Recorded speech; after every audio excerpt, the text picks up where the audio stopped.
Selamünaleyküm kıymetli dostlar, Dost TV'nin gönül dostu seyircileri. Hoş geldiniz, sefalar getirdiniz. Yepyeni bir çocuk ve aile rehberi programında yine karşınızdayım. Bendeniz Ebubekir Ertem. Umarım iyisinizdir. Sağlığınız, sıhhatiniz, afiyetiniz inşallah yerindedir. Gerisi de Allah'ın izniyle zamanla yerine gelir. Değerli dostlar, sizlerle birlikte bu hafta Allah nasip ederse mutlu evlilikleri konuşmaya çalışacağım. Mutlu evlilik gerçekten var mı? Veya niye yok? Veya varsa da hangi somut, elle tutulabilir, gerçekten yapılabilir, adımlanabilir, temenni ve hayalden öte uygulanabilir maddeler üzerinden izah etmeye çalışacağız. Konuya geçmeden önce birkaç hususu aslında hatırlatmak istiyorum. Biliyorsunuz bu programın sadece sizlerden, sizin izlemenizden ibaret olmadığını, eşinizin de sevdiklerinizin de eğer sizin için bu program uygunsa izlemesi gerekiyor. Lütfen canlı yayınlarımızı veya daha sonra izleyeceğiniz kayıtlarımızı dostlarınızla ve sevdiklerinizle de paylaşın. Tabii ki incitmeden, istersen böyle bir program var, bir bakar mısın diye lütfen paylaşalım. Çünkü çocuk ve aile hassasiyeti farkındalığı bireysel değil toplumsal bir farkındalıktır. Yoksa sanki böyle bir fanus içerisinde koskoca dünyada yalnız başımıza bir şeylerle uğraşıyormuşuz gibi oluyor. Bir diğer husus da burada konuştuğumuz konular malum sosyal konular. Yani zaman zaman güncellenebilir, değişebilir. Ayet, hadis, mutlak ayet ve hadislerden bahsetmiyoruz. Tabii ki İslam inancımıza göre de bir şeylerden bahsediyoruz ama değişebilir, dönüşebilir. Bunları böyle keskin bir çizgi gibi alıp da eşimize, çocuğumuza, dostumuza direkt dayatmaya çalışmayalım. Tabii ki insanlar biraz yapabilir, biraz yapmayabilir. Evet, şimdi konumuz mutlu evlilikler. Aslında mutlu evlilik elbette göreceli bir kavram. Neye göre mutluluk? Biliyorsunuz bazen insanlar bir simit bir çaya da mutluluk diyor. Bazen eşyası, evi, cebi, hesabı dolu olsa da mutsuz olabiliyor. O yüzden çok net ve kesin kavramlar üzerinden değil ama bazı somut işaretler üzerinden gitmeye çalışırsak tabii ki mutlu evlilikler vardır. Mutlak mutluluk elbette ahirettedir. İnşallah cenneti kazandığımızda mutlak, sınırsız, sonsuz, mükemmel mutluluğu Allah'ın izniyle orada yaşayacağız. Elbette buradaki evlilik de inanıyoruz ki Rabbimiz zaten bize ifade ediyor. Dinimizin yarısı evlilik ve bu evlilikte hayırlısıyla birbirimize güzel eşler olduğumuz sürece inşallah sonsuz mutluluğa da ulaşacağız. Mutlu evliliklerde birincisi yola çıkmadan önce hani şunlar var demeden önce aslında öncelikle karı koca olarak aynı niyetle mutlu olmaya, çözüm odaklı olmaya, duyarlı olmaya, birbirini anlamaya niyet etmek gerekiyor. Yani ben tek başıma mutlu olmaya çalışayım evlilikte bu çok mümkün değil. Çünkü bir çift ayakkabıya benzetilir malum evlilik. Eğer ayakkabının teki ayağınızda yoksa diğeriyle ne kadar gidebilirseniz, ne kadar hoş görülebilirseniz o kadar gidebilirsiniz. Veya bir ayakkabı rahatsız ediyorsa, diğer ayakkabı ne kadar rahat olursa olsun elbette iki ayakkabının da rahat olduğu bir çift ayakkabıyla yol almak kadar aynı değildir. O yüzden mutlaka iki taraf da bir arada olmalıdır. Evlilik terapilerinde de hep bunları önemsiyoruz. Ya da evliliği problemli olan insanlarla yardıma ihtiyacım var ne olur bize yardım edin diyen insanlara eşiniz nerede? Eşinizle birlikte buyurun diyoruz. Ve bazen insanlar gerçekten faydalı oluyor mu? Yahu böyle bir terapi almak, destek almak. Elbette iki insan bir araya gelip de ya biz bir şeyleri beceremiyoruz galiba. Nerede hata yapıyoruz? Yardımcı olur musun dendiğinde elbette yine inanıyoruz ki üçüncüsü Cenab-ı Allah yardımcı oluyor ve bir hakemin, bir rehberin, bir uzmanın, bir danışmanın vesilesiyle de problemlerin büyük bir kısmı çözülmüş oluyor. Geri kalan da nasıl çözülebilir onu öğrenmiş oluyorlar. Ama bir şekilde iki taraf da karı koca olarak bir arada olması, bir arada ben ne yapabilirim diye bakması gerekiyor. Bir başka şey de bu evlilik sorumluluğunu iki taraf da birlikte alması gerekiyor. Sen daha sorumlusun, ben daha az sorumluyum. Sen İçişleri Bakanısın, ben Dışişleri Bakanıyım gibi. Böyle sınırlı, keskin sınırlarla çizmeden Ben ne kadar sorumluluk alabilirim veya ben ne yapabilirim diye. Karşılıklı tabii ki. Sadece ben tek başıma değil. Birlikte sorumluluk almak, sorumluluğu birlikte almak gerekiyor. Bu sorumluluğu almak demek emretmek, istediklerini dayatmak demek değil. Sorumluluğu almak demek benim elimden ne gelir, ne yapabilirim demektir. Olabilir, belki yetiştirilme tarzımızda hiç mutfağa girmemişizdir. Evlendikten sonra mutfağa girsem ne yapabilirim, mutfakta nasıl yardımcı olabilirim demektir. Olabilir, hiç evde temizlik işi yapılmamış olabilir. Acaba ne yapabilirim diye işte temizlik araçlarıyla evdeki ihtiyaçlara bakıp elinden geleni yapmak demektir. Hayatında hiç çamaşır makinesine dokunmamış olabilirsin. Evlendikten sonra da dokunmamış olabilirsin. Ya da az önce saydıklarımı evlendikten sonra da ya bu erkek işi değil, yok bu bilmem ne işi değil diye yapmak istemiyor olabilirsin. Veya bir hanımefendi olarak da ben zaten çalışıyorum, elimden geleni yapıyorum, onları da ben yapmak istemiyorum demiş olabilirsin. Ama ben ne yapabilirim? İnsanlar nasıl yapıyor? Elbette herkesin yapabileceği bir şeyi ben de yapabilirim diye sorumluluk almaktan kastımız bu. Ben aylar önce, yıllar önce bir çiftle görüşüyordum. Bir beyefendi dedi ki, ya dedi, hocam dedi, eve geliyorum dedi. Bakıyorum dedi, ayakkabılıklar dağınık. Hatta inanır mısınız dedi, işte diyelim ki kış mevsimindeyiz. Hala yaz mevsiminin ayakkabıları ayakkabılıkta dedi. Eşim kaldırmamış dedi. Beyefendi siz kaldırabilirsiniz demiştim. Kalmıştı böyle ama ben çalışıyorum ya demişti. Olabilir. Çalışabilirsin ama eğer müsaitsen kolun bacağın efendim o güne özel bir rahatsızlık yaşamıyorsa, felç geçirmediyse, kırılmadıysa, dökülmediyse, soyulmadıysa, ne bileyim alçıya alınmadıysa kaldırabilirsin. Bunu kaldırmak demek senin erkekliğinden, kocalığından, babalığından, insanlığından, Müslümanlığından, Türklüğünden neyse artık ırkın, cinsiyetin, inancın bundan herhangi bir şey götürmüyor. Aksine o değerlerine değer katıyor. Yani kaldırabilirsin, sen de yapabilirsin. Sorumluluktan kastımız bu. Yani kalkamayan annenin kalkanı olmak, kalkamayan babanın, yapamayan babanın, yetemeyen babanın yeteni olabilmek. Daha sonra da biz elimizden geleni yapıyoruz. Demek ki yapamadığımız eksiklikler var ama en azından biz elimizden geleni yapıyoruz diye bunun bir rahatlığını yaşamak. Buna biliyorsunuz tevekkül diyoruz. Elinden geleni yapıp yani denir ya işte sağlam kazağa bağlayıp ondan sonra Allah'a sığınmak. Sen elinden geleni yaptığında sorumluluğunu getirmiş, sorumluluğunu yerine getirmiş oluyorsun. Erkek bunu yapmaz, kadın bunu yapmaz. Benim görevim bu kadar. Allah bana bunu zor koşmadı, bana işte bunu emretmedi. Bunları aşmamız gerekiyor. Sorumluluk almak gönüllülükle olur. Bir başka şey de sloganlarla ve süslü laflarla ilerleyemeyiz. Sloganlarla ve süslü laflarla ilerleyemeyiz. Yani işte dürüst olacaksın kardeşim, evlilik dürüst nasıl olacaksın? İşte birbirine sadık olacaksın, nasıl olacaksın? İşte yalan söylemeyeceksin, tamam güzel biz bunlara katılıyoruz. Biraz sonra bazı maddeler sıralayacağım. Bunların hiçbirinde yalan söyle, yalan söyleme yok. Çünkü o maddeleri yerine getirdikçe insanın böyle bir problemi olmuyor.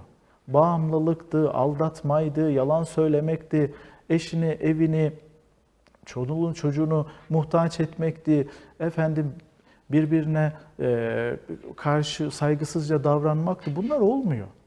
Yani bazı slogan ve klişe lafları aşmamız, içeriğini doldurmamız, somut olarak ne yapmamız gerekiyor?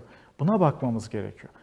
Bunu yetiştiğimiz ortamda görmemiş olabiliriz. Maalesef öyle bir çağdayız ki bireyselleşmenin zirve yaptığı, rol modellerin neredeyse tükendiği ve her geçen günde daha da azaldığı bir çağdayız. Artık anneler, babalar çocuklarını arıyorlar. Efendim bizim evliliğimiz problemli diye. Oğlum gel baban şöyle yaptı, kızım gel annem böyle yaptı diye. Yani çağ birbirine geçmiş. Kim yaşlı, kim genç, kim sorumlu, kim efendim saygılı. Biz böyle bir çağda yapabileceğimiz şey rehber, efendim kaynak, bilgi üzerine kendimizi geliştirmek ve somut bilgiler üzerinden tabii ki manevi ve inancımıza, değerlerimize ters düşmeyen bilgiler üzerinden kendimizi geliştirmemiz gerekiyor. Gelişi güzel, iyi niyet tek başına yeterli değil. Ben çok iyi niyetli insan gördüm evliliğinde. Ama o kadar gayri ahlaki, gayri meşru, gayri hukuki, o kadar şiddet, o kadar bilmem ne. Aldatma yaşamış ama çok iyi niyetli. İyi niyet tek başına yeterli değil. Hep söylüyorum. Ben çok iyi niyetliyim. Beni yanınıza alır mısınız bir işçi olarak diyorum. İşte bir teknik servis işi yapana, bir mühendislik işi yapana yok diyor. Tecrüben var mı diyor. Ne mezunusun diyor. İlkokul mezunu bile olsan veya diyelim mezuniyetin olmasa bile tecrüben var mı? Ne kadar bu işi yaptın diyor. Ya basit bir dünyalık iş için bile ya da kısaca birkaç günlük belki birkaç işlik bir mesele için bile buna bakıyoruz. Dünya ve ahiretimizi ilgilendiren bir evlilik meselesine böyle bakamıyoruz. Bu bizim büyük bir eksikliğimiz olmuş oluyor. Dolayısıyla öncelikle karı koca olarak ben birlikte ne yapabilirim? Nasıl bir sorumluluk alabilirim? Ve slogandan, klişe laflardan uzak, uygulamaya dönük gerçekçi nasıl bakabilirim? Temelde lütfen bunları bir tarafa koyalım. Şimdi madde madde bazı hususları daha da derinleştirerek, daha da somut sizlerle paylaşmak istiyorum. Şöyle karışmasın, derli toplu olsun diye de önüme not almıştım. Birincisi evlilikte, mutlu evliliklerde eşler birbirlerinin hassasiyetini önemsiyorlar. Bazen kendisine uymasa bile sen öyle düşünüyorsan, öyle yapmak istiyorsan elbette ana kırmızı çizgileriniz çerçevesinde ahlaki, hukuki, helal haram, efendim değerleriniz çerçevesinde bahsediyorum. Senin dediğin olsun veya sen öyle yapmak istiyorsan öyle yap. Yani kendi hoşuna gitmese bile dediğim sınırlar ve çerçeveler içerisinde karşındaki kişinin birey olmasına müsaade et. Yani senin hoşlanmadığın bir renk, hoşlanmadığın bir ton, hoşlanmadığın bir tarz, hoşlanmadığın bir alan. Ben diyelim ki falan alanda kendimi geliştirmek istiyorum. Ne gerek var? Boş işlerle uğraşma diye beni aşağılamaman gerekiyor. Böyle bir çiftle karşılaşmıştım. Hanımefendi bir bebek bakıyordu evine katkı sağlamak için. Maddi imkanları biraz sıkıntılıydı. Eşi ise onu biraz kıskanıyordu. İşte o bebeği getiren babayı, erkek falan diye. Ve onu aşağılıyordu, küçümsüyordu. Neden böyle yapıyorsun dediğimde helal haram dengesinden dolayı yabancı biri eve geliyor bırakıyor her sabah akşam işte yabancı bir erkek diye. Sonra laf lafa açtı. Çalıştığı iş yerinde helal olmayan ürünlerin satıldığını bizimle paylaşmıştı. Dolayısıyla bir kendimize gerçekten samimiyetimize bakmamız, karşımızdaki insanın da biraz samimiyetine güvenmemiz gerekiyor. İkincisi mutlu evlilikler, bakışları güzel olan evlilikler. Mutsuz evlilikler, duyarsız evlilikler, problemli evliliklerde bakışlar yok. İnanın şöyle göz göze gelmeye korkuyor çiftler. Kaçırıyor gözlerini. Mutlu bir evliliğin var mı? Bak bakalım eşinle ne kadar göz göze gelebiliyorsun. Bakın disiplin amaçlı söylemiyorum. Gözüme bak, gözümün içine bak. Değil, bu değil. Muhabbet, aşkınlık, aşk, samimiyet. Seni anlamak istiyorum, seni sevmek istiyorum. Seni tatmak istiyorum. Hissetmek istiyorum. Nasıl bir varlıksın? Allah seni nasıl bir donanımla bu dünyaya getirmiş ve seçmiş bana eş olarak. Bu karşılıklı tabii ki. Bu göz göze bakışmanın kendi kendine iyileştirici etkisi var değerli dostlar. Eğer ki bilerek veya bilmeyerek bundan kaçınıyorsan kendini bırakman lazım. Bırakman lazım. Kasıntı, kendini sıkan, kendisiyle kavgalı insanlar hep bu göz temasından kaçınırlar. Tavanlara bakarlar, sağa sola bakarlar konuşurken. Güya işte böyle bir disiplin falan amaçlı da yaptığını düşünürler. Bir kısmı da farkında değildir. Aslında bir duyarsızlık aracıdır. Göz göze bakacağız efendim. Birlikteysek, birlikte bir şeyler tatmak istiyorsak, deneyimlemek istiyorsak, umudun yoksa, olmak istemiyorsan ayrı mesele. Ben başlangıçta bahsettiğim maddelerle birlikte burada bir şeyler istifade etmek isteyenler için ifade ediyorum. Gözlerden sevgiyi, aşkı ve umudu akıtmamız lazım birbirimize. Üçüncü bir husus, mutlu evliliklerde güler yüz var, şakalaşma var, esprili iletişim var.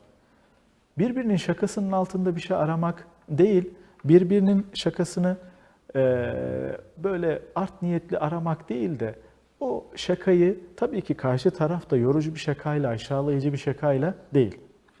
Yeni evli, hatta böyle bir hanımefendinin de gebe olduğu bir çiftle karşılaşmıştım. Hanımefendi diyordu ki ya hocam eşim beni kaplumbağa, tosbağa diye seviyor. Ya ben zaten kilo aldım, hamileyim. Beyefendi diyor ya hocam aslında ben onu demek istemedim gerçekten. Ama Karşındaki ne kadar kaldırabiliyor, neyi ne kadar anlayabiliyor, buna da dikkat etmek gerekiyor. Yani her şaka, her doğru, hani Alev Alatlı rahmetli sosyolog hanımefendinin bir sözü var ya, her kanuni hak helal değildir diye. Yani bu doğrudur, kanunidir, efendim ne yanlışı vardır demek değil. Karşında nasıl bir aks bırakıyor, ona da dikkat etmek gerekiyor. Dördüncüsü, mutlu evliliklerde kimse niyet sorgulayıcısı olmaz. Yani hüsnü zanla bakmaya çalışır, suizanla değil. Bu yaptığı ne? Bu saatte çıkıp ne yapıyor? Dışarıda ne yapıyor? Şimdi kiminle acaba? Elbette burada varsa problem, daha önce güven kırıcı, bunun ortaya çıkması normal. Önce onu bir tamir etmek gerekir. Parantez içerisinde bunu söyleyeyim. Yani bir aldatmışsan eşini, birkaç defa yalan söyleyip bununla alakalı herhangi bir özür dilememişsen, toparlayıcı bir şeyler yapamamışsan, geçiştirmişsen, unut gitsin demişsen, basit almışsan, tabii ki nerede olduğun, nasıl olduğunla alakalı bizde bir şüphe uyandırabilirsin. Ama gelen anlamda duyulan ve görülen esas alınarak mutlu evlilikte bir hüsnü zanla yaklaşım vardır. Bir başka 5. madde, mutlu evlilikte dokunsallık vardır. Herkes birbiriyle sarılır, kucaklaşır, şakalaşır. Mutlulukta da, üzüntüde de dokunsallık vardır. Sorunlu bir şey varsa gel sana bir sarılayım mı denilir. Ya ne abartıyorsun denmez. Ya boş ver ben sana yenisini alırım denmez. Önce bir sarılırmak, önce bir anlamak gerekir. Evet değerli anne, evet değerli baba. Mesela çocuğunla alakalı yaşamış olduğu bir oyuncak kaybını sen hemen paranla alabilirsin ama önce bir anlaman lazım, sarılman lazım. Evet, korkmamışsındır onun gibi. O işte 5 yaşında, 8 yaşında korkuyordur. Ne var korkacak değil. Önce bir sarılmak lazım. Evet, korkuyorsun, anlıyorum seni. Evet, bir hanımefendi korkabilir. Evet, bir beyefendi korkabilir. Sarılmak lazım. Değerli bir aile dostumuz vardı. Yeni evliler, yani yeni evliyken misafirimiz olmuşlardı. Böyle psikolojiden, aileden bahsederken beyefendi ya dedi benim geçmişten getirdiğim bazı alışkanlıklarım varmış dedi. Yeni yeni fark ediyorum. O kalıp yargılarla bakıyormuşum ben evliliğime. Kendimi değiştirmem lazımmış dedi. Ya bir örnek versene nasıl anladın dedim. Ya dedi geçenlerde bir elektrik kesintisi oldu hanım korktu dedi. Böyle bir bana abartı gibi geldi dedi. Ya ne korkuyorsun işte ben yanındayım ya falan dedim dedi. Sonra hanım durdu dedi. Ya dedi korkulan insana bağırılır mı? Korkulan insan teselli edilir, sarılır. Efendim yanındayım denilir. O zaman anladım dedi. Çünkü ben çocukken korktuğumda maalesef annem babam bana ne biçim erkeksin, ne biçim adansın, işte ne biçim falanca yerlisin diye birazcık korkmamam için göya böyle bir yaklaşımda bulunuyordu. Ben de evliliğimde bunu tekrar ettiğimi fark ettim demişti. Evet, biz sadece mutlulukta, sadece sevinçlerimizde, sadece işte özel günlerde, bayramda, ne bileyim doğum gününde, başarılı olduğumuz günlerde, karne günlerinde değil, her gün varlığına bin şükür. İyi ki senin eşinim, iyi ki senin babanım, iyi ki senin annenim. İyi ki sen benim evladımsın, iyi ki sen benim eşimsin diye sarılmak, şükretmek, teşekkür etmek, sebepsiz yere, sadece var olduğu için görün bakalım o zaman karşınızdaki insanın size olan muhabbetini, sadakatini ve yaklaşımını. 6. diğer bir madde, mutlu evliliklerde hoşgörü var efendim. Yani bir hatanın peşine düşülüp de birbirlerinin hatalarını, kuyularını tabiri caizse kazarak değil, biraz da görmezden gelmek, biraz geride bırakmak gerekiyor. Yani bazen uygun bir üslupla elbette rahatsızlığımızı dile getirebiliriz. Ne yapılması gerektiğini ifade edebiliriz. Ama bu öfkeyle, sinirle, aşağılayıcı bir üslupla değil. Mümkün mertebe yine rica ederim bunu yapmasan, bu beni rahatsız ediyor. İstersen onun yerine şöyle yapsan, şöyle yaklaşsan. Sabah beni namaza kaldırırken ya su atmak biraz beni efendim gerginleştiriyor. Babacığım işte kaldırırken beni direkt kucağına alıp oraya buraya götürüp uykumu dağıtmaya çalışmasan. Yani veya böyle kendini kaybetmiş öfkeyle bize yaklaşan birine karşı anlayışlı ve acaba neden böyle oluyor diye bakmak. Sonuçta iyi niyetli olabilirsin fakat karşındaki insanın o anki anormalliğini hoş görmek gerekiyor. Hoşgörü evliliklerde bu anlamda çok önemli ve mutlu evliliklerde bunu çokça ve sıkça görüyoruz.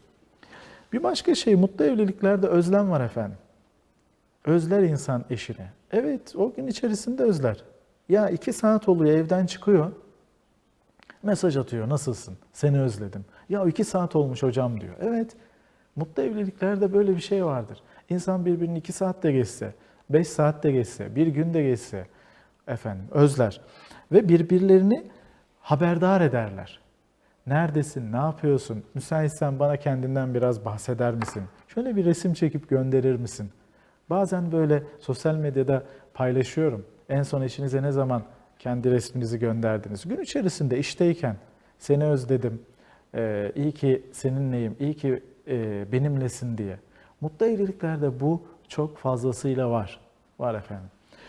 Bir başka madde, 8. madde, mutlu evliliklerde eşler gün içerisinde beraberken veya değilken iletişim kurmaya devam ederler. Beraber değilken de, beraberken de. Yani az önce de ifade ettiğim gibi birbirlerinin sesini duymak, birbirlerinin hissiyatını duymak isterler. Bazen sırf nedensizce sesini duymak için ararlar. Ne var, niye arıyorsun? Seni özledim, sesini duymak. Tamam, kapat. Değil. Ben de seni özledim. Şu an biraz meşgulüm, müsait değilim. Açamayacak gibi olsam bile bir simileyi gönderebilirsin, bir kalp atabilirsin. Bir kalpli öpücük atabilirsin. Sendeyim, seni düşünüyorum, ben de müsait değilim. Zaten eşin de bunu müsait olsaydı açar diye anlayacaktır. Mutlu evlilikler böyle bir evlilik. Gerçekten var mı? Var, gözlemliyoruz ve ona göre not alıyoruz efendim. Yani bunlar olmayan bir şeyi haşa var etmek değil. İnsanlık kurulduğundan beri insanların bir şekilde mutluluk arayışı devam ediyor ve gerçekten bunların en önemlilerini derleyip toplayıp bugün sizinle paylaşmak istedim. 9. bir madde, mutlu evliliklerde eşler birbirlerini merak eder. Gün içerisinde ne yaptığını, ne yediğini, yorulup yorulmadığını, efendim varsa o güne başlarken bir rahatsızlığı, o rahatsızlığın ne durumda olduğunu, diyelim boğazınız şiş, uyandınız, ah dediniz boğazlarım şişmiş ama işe gitmem lazım.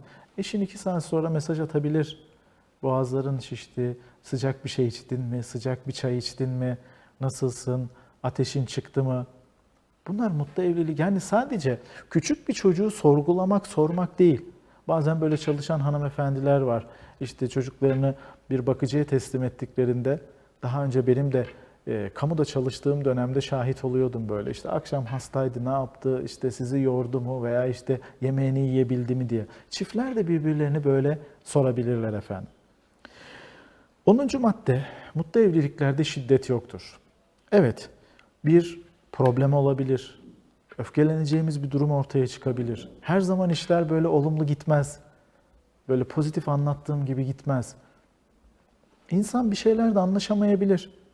Bu psikolog da olsan, aile danışmanı da olsan, efendim din, diyanet uzmanı da olsan, efendim ne olursan ol, komutan ol, devlet başkanı ol, peygamber ol, değil mi? Kur'an-ı Kerim'de böyle çok kıssalar var. Peygamberlerimizin eşleriyle, evlatlarıyla olan imtihanı diyoruz. Yani o bir taraftan bu dünyadaki imtihanımızdan kaynaklı yanlış anlaşılmalar, suizanlar, hüsnü zanlar, fitneler, her şey olabilir. Ama ne olursa olsun öfke ve şiddet, daha doğrusu gösterilmemeli. Problem varsa daha makul bir düzeyde problemi nasıl çözebiliriz, buna bakılmalı. Gerekirse öfkeni kontrol edemiyorsan ortada direkt efendim eşine, partnerine, çocuğuna göstermesen de sağa sola göstererek sosyal öfke dediğimiz, pasif öfke dediğimiz daha doğrusu bir durumdan kendini geliştirerek kurtarman gerekiyor. Yani öfkenin çıktığı zirveden ziyade çıktığı yolları bir psikoterapiyle veya birazcık öfke üzerine araştırma yaparak toparlaman gerekiyor. Öfke her insanda vardır, iyi yönde kullanılması için vardır tabii ki. Irz, namus, vatan, millet, devlet, bunlar için tabii ki öfkelenmeliyiz ve bayrak, din, yani öfke tamamen sıfırlanamaz. Çocuklarımızda da öyle, yetişkinlerde de öyle ama sanki bir İki tane birbirinin zıttı devletin birbiriyle çarpışması gibi evlilikte böyle öfkeli, şiddetli çarpışmalara şahit oluyoruz. Bunlar mutlu evliliklerde yok. Mutlu evliliklerde problem çözme yeteneği geliştirmek var. 11. madde mutlu evliliklerde sorumluluk, iş bölümü, eşlerin yoğunluğuna ve güçlerine göre, yani zayıf eş, güçlü eş, cinsiyete göre veya efendim bakıma göre, büyüklüğe göre, farkındalığa göre, zihinsel güce göre, efendim fiziksel güce göre tabii ki bu sorumluluklar şekilleniyor.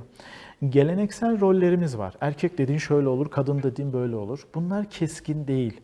Bunlar keskin değil. Yani bazen denk geliyoruz işte erkek dediğin mutfağa girmez, erkek dediğin işte yemek taşımaz, erkek dediğin tabak taşımaz, efendim erkek dediğin çay getirmez, hanım bana dedi ki çay getir. Tabii emrivaki değil ama rica ile hayatım çayları doldurur musun dediğinde erkek de getirebilir, kadın da getirebilir. Neden getirmesin efendim? Ama bu ben böyle görmedim, ben böyle doğru öyle büyümüş olabiliriz. Ama yeniden resetlememiz gerekiyor. Bu geleneksel rolleri de gözden geçirmek gerekiyor. Herkes yapabildiği kadarıyla ön plana çıkabilir. 12. madde mutlu evlilikte öfkeler ve kırgınlıklar biriktirilmez. Bazı evliliklerde evet şahit oluyoruz. Nişan alışverişinde, evlilik alışverişinde olan tartışmalar geliyor. 5 yıl, 10 yıl, 15 yıl, 20 yıl sürüyor. Tabii bunun en önemli nedeni telafi edilmemesi, çözülememesi, küçük görülmesinden de kaynaklanıyor. Yani ben unutmak istiyorum ama diyor, eşim çok basite alıyor diyor. Ya abartma, sen de şöyleydin falan deyip kıyaslıyor diyor. Dolayısıyla ben o günleri unutamıyorum diyor. Elbette biz orada fark etmediğimiz bir hata varsa ya kusura bakma o zaman bu kadar farkındalığım yoktu. Şimdi olsa tekrar etmez. Hakkını helal et, özür dilerim. Ama yani sen de abartma diye değil. Ama öncesindeki bütün olumlu cümleleri maalesef yok ediyor. O yüzden amasız, fakatsız, amaları olan ama olur deriz, kör olur. Amaları bir kenara bırakıp gerçekten mahcubiyetini ifade etmek gerekiyor.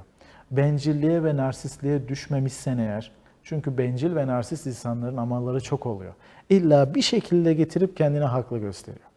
Ama duyarlı insan, sorumluluk alan insan, amasız, evet hiç fark etmiyor. Gerçekten şimdi anlatınca fark ettim. Ne kadar da seni çaresiz, zor durumda bırakmışım.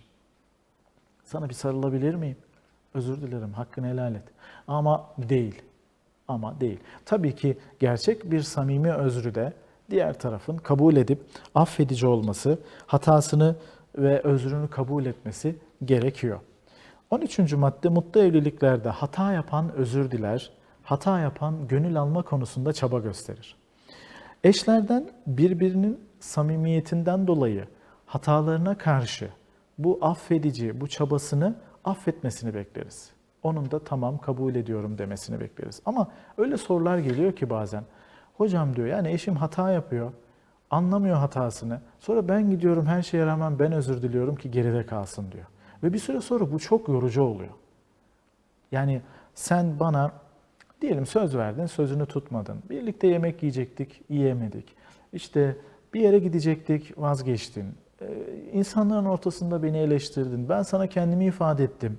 Yani insanların ortasında bu söz beni gerçekten çok incitti.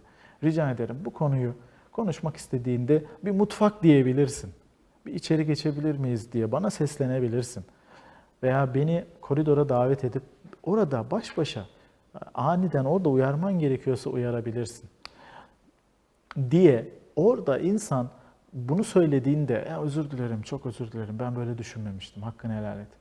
Ya işte hayır olur mu, ne abartıyorsun, yanlış yaptın işte, yalan mıyım, yanlış mıyım deyip uzatıp da küsüp de yok sayıp da eşini düzeltemezsin. Ve böyle bir eş hala diyor ki ben kalkıyorum, neyse diyorum diyor, affedeyim, özür dileyeyim ama karşımdaki diyor bir süre sonra hiç özür dilenemez bir hale bürünüyor ve artık ben yoruluyorum. Evliliğim için bir şey yapmak istemiyorum diyor. Lütfen özür ve gönül alma konusunda da cömert olalım efendim. 14. madde, mutlu bir evlilikte sosyal kültürel aktiviteler birlikte yapılır. Herkes böyle kafasına göre takılmaz. Tabii ki bireysel, biraz sonra o maddeye geleceğiz. Bireysel herkesin yapacağı şeyler vardır. Ama sosyal aktiviteler, efendim bir piknik olabilir. Efendim bir arkadaş, akraba ziyareti olabilir. Sen annenlere git ben gelmiyorum. Sen akrabalarına git ben gelmiyorum. Ben onları sevmiyorum, onları beğenmiyorum. Ortak hareket etmek gerekir. Hanımefendi de beyefendi çok spesifik, çok özel bir hani kovuyorsa kovan bir ortama zorla gidilmez. Senin eşini ben kocanı istemiyorum, ben hanımını istemiyorum diyen birine zorla tabii ki kabul ettirilmez. Ama sosyalleşmeyi birlikte gerçekleştirmek, planlamayı özellikle bir sosyalleşme planlamasında, bir özel günde, ya mesela Ramazan geçti. Ramazan ayında çok konuştuk karşılaştığım danışanlarımla. Ya evi süsleyelim, çocuklar Ramazan'ın geldiğini farklı hissetsin ama eşim bana hiç katılmadı diyen çok insan vardı. Özellikle de biz beyefendiler. Bu konuda biraz geride kalıyoruz. Planlama, programlama geride kalıyor. Sen yap, ben seninleyim. Ne istiyorsan destekliyorum, sponsor oluyorum, parasını veriyorum. Değil efendim. Biz öğrenebiliriz. Allah bizi bu fıtratla yaratmış. Hiç korkmayın, öğrenebiliriz. Yani bir özel gün kutlaması, bir özel gün teşekkürü, bir özel gün organizasyonu yapabiliriz. Yeter ki nasıl yapabilirim diye bir etrafımıza bakmak, çevremizle etkileşim içerisine girmek gerekiyor. 15. madde, mutlu evlilikte özel günler mutlaka kutlanır. Bazı evlilikler görüyorum, haram diyor, yasak diyor, günah diyor. Niye efendim? Helal yoldan da kutlanabilir.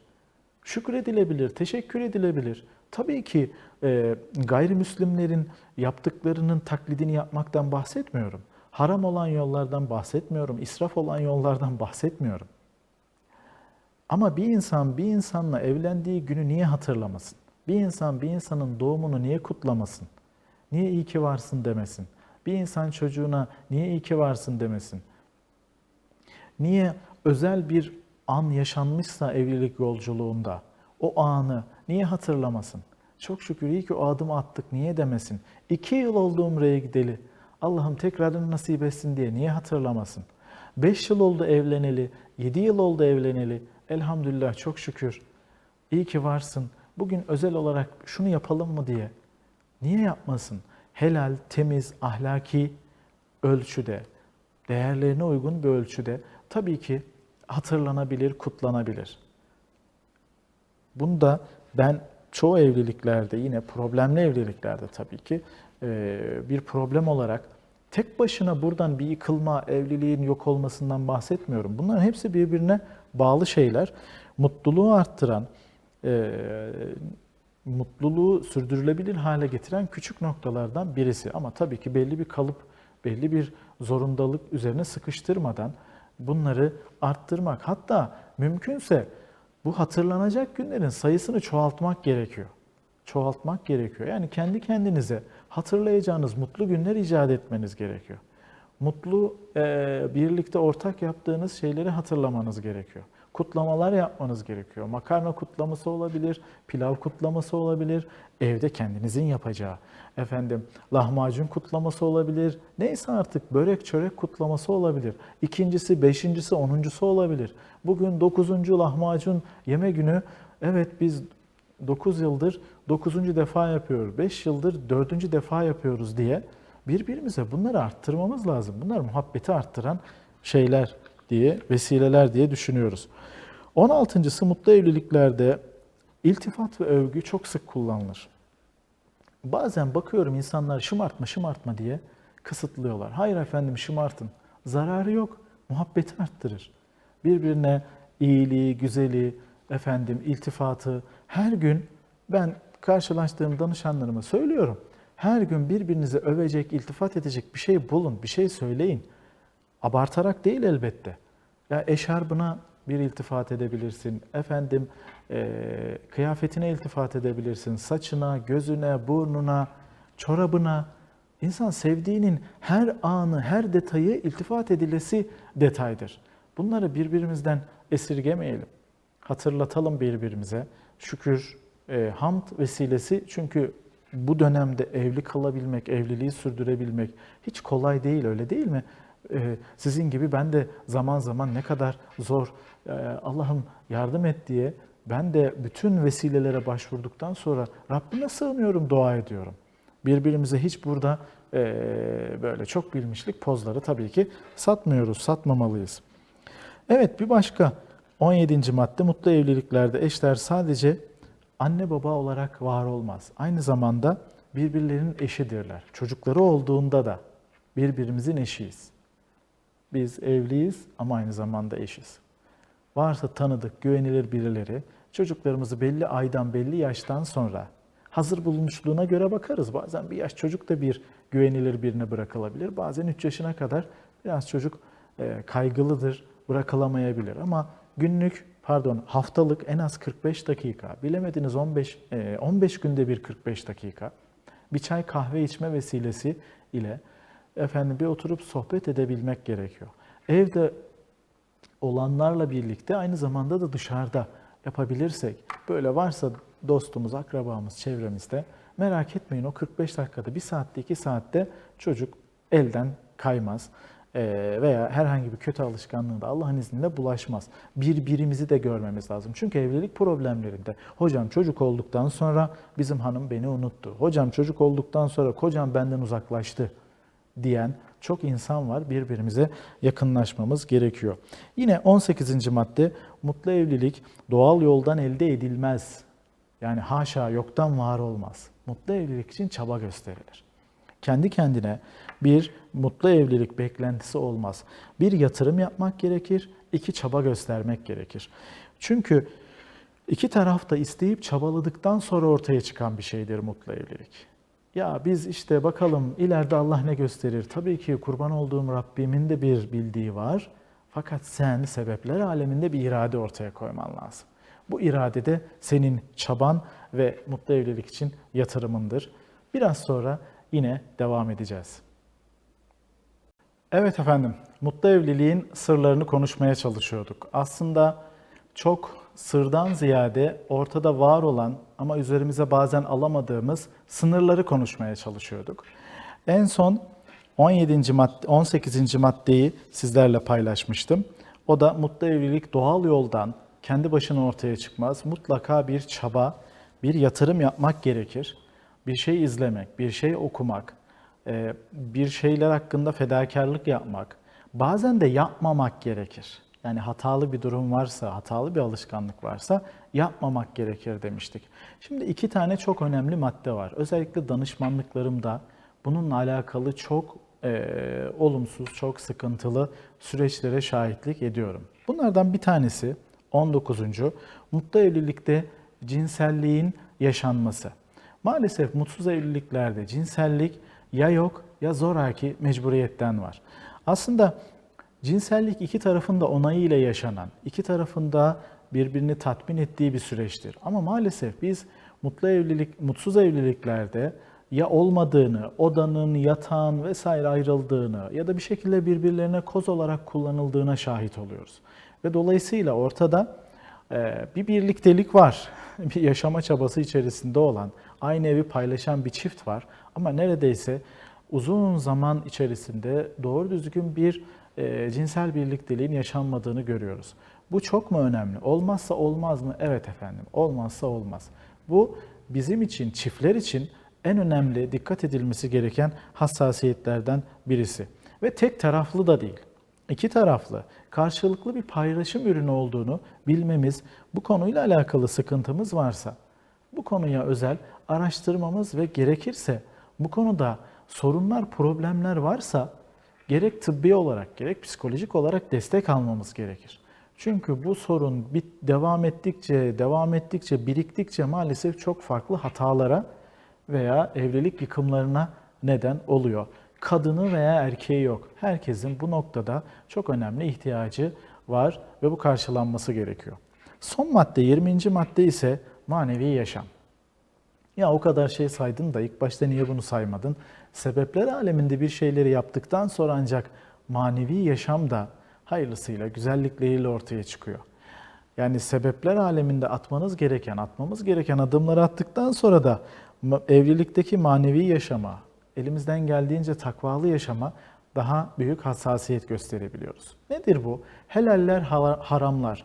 İşte belki tartışılmayacak, belki konuşulmayacak ama bir şekilde dikkat etmediğimiz, Allah muhafaza bilinçli yaptığımız zaman çok büyük sıkıntılara neden olan haramlar. Bazen karşılaşıyorum, mütedeyyin, dindar çiftler İşte hanımefendi rahatsız, hocam kocam diyor, hanımların, kadınların elini çok rahat sıkıyor diyor. Benim böyle bir hassasiyetim var diyor. İnancımdan dolayı bir hassasiyetim var. Ama eşim bu hassasiyeti göstermiyor. Konuşuyorum, söylüyorum, dikkat etmiyor. Efendim dikkat etmemiz gerekiyor. Ya da eşim işten sonraki zamanlarında da diyor, akşam, gece fark etmiyor diyor. İş arkadaşım diye, mesai arkadaşım diye sınırsızca, çok samimi bir şekilde mesajlaşabiliyor, kahkahalaşabiliyor, samimiyete girebiliyor. Bunlara dikkat etmek gerekiyor. Veya diğer manevi olarak hassasiyetlerimiz neyse, lütfen öncelikle kırmızı çizgi, haramlar, helaller, daha sonra farzlar. Bu bir helal ürün de olabilir, bir gıda da olabilir, bir alışveriş de olabilir. Ne kadar diyor boykot ürün varsa eşim almış gelmiş hocam diyor. Ya efendim bunlar çok ucuzdur, yok şöyledir. Dikkat etmek gerekiyor. Cehennem çok pahalı. Cennet asıl ucuz olan. Dikkat etmek gerekiyor ve evliliğin bu manevi tutkalı da olmazsa olmaz. Olmazsa olmaz. Bu inanç, değerler ve maneviyat olmazsa evlilikte çok ciddi sıkıntılarla karşılaşırız. Tabii ki tek bu maddeyi alıp da diğer 19 maddeyi, sebepler aleminde işte ya da 30 maddeyi, 20 maddeyi, 10 maddeyi de atamayız. Hepsi içerisinde bir bütündür. Ama işin zirvesi manevi hassasiyetlerdir. Bizi rahatlatacak olan da, bize sabrı da, iradeyi de, anlayışı da, gerçek sabrı, gerçek anlayışı, gerçek iradeyi, gerçek hoşgörüyü asıl gösterecek olan şey de bu manevi hassasiyettir. Sadece bize inanıyorsak taklitten tahkike geçmek düşüyor. İçselleştirmek düşüyor. Bölünmemiş dikkatle yaklaşmak, hassasiyet göstermek düşüyor. İnanıyoruz elhamdülillah kuvvet ve kudret sahibi Cenab-ı Allah bu hassasiyetleri bize veriyorsa, bize tavsiye ediyorsa elbette zor olduğu için değil, kolay olduğu için veriyor. Evet, bugün mutlu evliliğin sırlarını belki biraz çok ayrıntılı girdik, anlattık ama birbirleriyle bağlantılı olduğu için bölmek istemedim. Vaktimiz de nihayete erdi. Sorulara bakamıyorum ama inşallah önümüzdeki haftaki Çocuk ve Aile Rehberi programında sizden gelen sorulara tamamıyla yer verip telafi ederiz. Efendim 45 dakikalık çok kıymetli vaktinizi bize ayırdınız. Teşekkür ederiz. Hakkınızı helal edin. Umarım sizler için verimli bir program olmuştur. Teşekkür ederiz. Dostla kalın, dostça kalın. Allah'a emanet olun.